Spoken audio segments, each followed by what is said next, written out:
Good morning, my friends. This is part one of the storm at sea. Tune in tomorrow for part two. We're going to be in Acts 27, verses 13 to 26, my friends. Let's go ahead and get into this.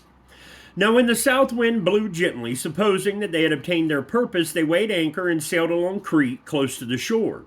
But soon, a tempestuous wind, called the nor'easters, struck down from the land.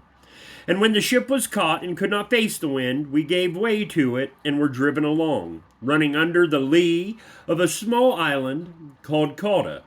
We managed with difficulty to secure the ship's boat. After hoisting it up, they used supports to undergird the ship. Then, fearing that they would run aground on the Syrtis, they lowered the gear, and thus they were driven along.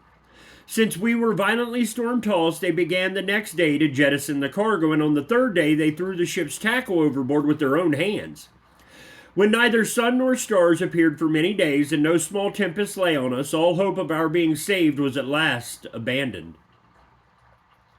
Since they had been without food for a long time, Paul stood up among them and said, "Men, you should have listened to me and not have set sail from Crete and incurred this injury and loss. Yet now I urge you to take heart, for there will be no loss of life among you, but only of the ship. For this very night there stood before me an angel of God, to whom I belong and whom I worship, and he said, 'Do not be afraid, Paul.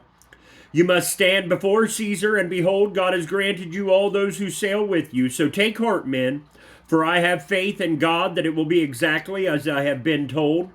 But we must run aground on some island.'" All right, guys, like I said, tune in tomorrow for part two. Get out there and get it for God.